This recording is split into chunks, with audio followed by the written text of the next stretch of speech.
So far in this series, we've been looking at this idea of extending the arms so that they rest forward of the plane of the ribs. This has involved a lot of moving the arms forward, out, and down. But there is another object in this equation that we can move, and that is of course our torso. We do not just need to move the arms forward, we need to move the plane of the ribs back.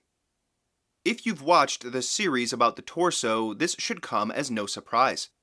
We've seen that most people are leaning forward with their mid and lower torso, and so naturally we need to move the torso back. But how we do that is important. We do not want to move the upper sternum back.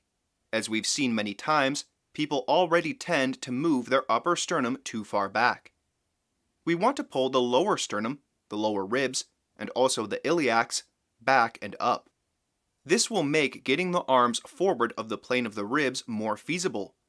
Today we're going to define another point, this time on the torso, to help us better manipulate the relationship between our arms and our torso. To find this point, a yardstick or any stick will help. Hold the stick like a sword with plenty of hilt. Put the blade of the stick underneath your armpit on the opposite side of your body. The stick needs to be horizontal. You want the tip of the stick to be beyond your back.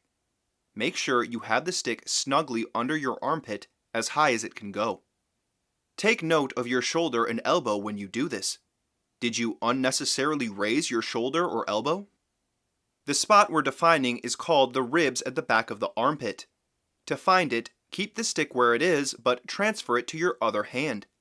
Make sure your hand that is now gripping the stick is well forward of your body, and that your elbow is ahead of your frontal plane. Don't forget that you want your elbow to be below the stick. Reach under the stick with your opposite hand and feel where the stick comes out from under your arm. If you feel around on your torso with your hand, you should feel the ribs that are there at the back of your armpit. That is the area we will call the ribs at the back of the armpit. To begin working with this spot, you can keep the stick under your armpit. Can you move the ribs at the back of the armpit back without allowing your upper arm or any part of your arm to go back? You can try this while sitting or standing, but sitting will be easier to start off with.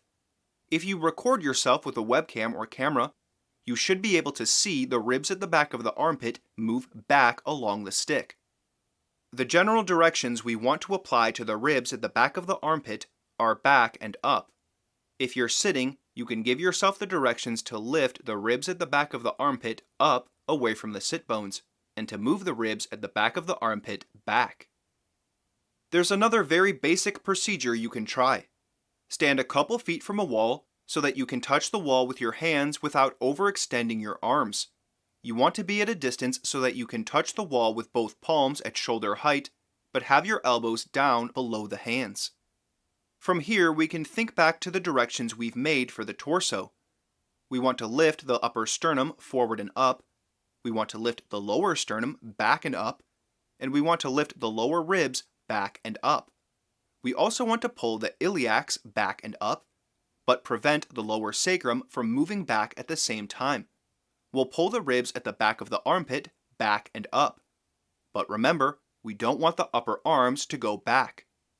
Having your arms extended to touch the wall will make manipulating your torso easier. This is because you are getting a lot of weight forward by having your arms extended out in front of you. That will help you get your mid-torso and pelvis back.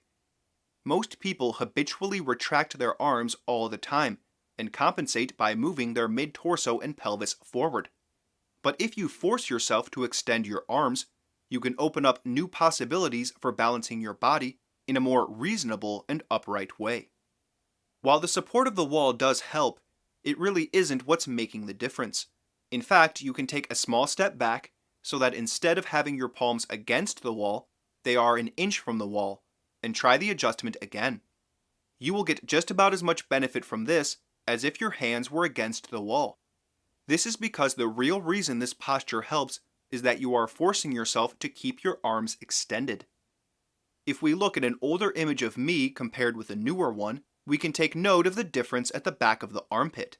It's very common for people who are retracting their arms to have no significant distance between the back of their arm and their back. This is, of course, what Alexander was talking about when he said that the part of the thorax where the lungs are situated should be seen behind the arms. Keeping the arms forward while moving the ribs at the back of the armpit back is something we will work with a lot, as it's essential to widening and lengthening the back, which means it's essential to improving your posture. The armpit line is something of an inflection point. Above the armpit, we want to go forward and up. Below the armpit, we want to go backward and up. This is something we've looked at many times. This is the rotation of the ribcage that will straighten the back and lengthen the thoracolumbar fascia. This inflection point is on the torso, not the arms, but what happens in our upper torso has a massive influence over the condition and use of our arms. The arms obviously connect right into the upper torso, but the arms are also directly connected to the pelvis by the latissimus dorsi. The latissimus dorsi is a muscle that most people keep perpetually shortened. What does having this muscle shortened do to the arm and the pelvis? Think it over and then join me next episode, and we'll look at some more ways we can improve the relationship between our arms and our torso.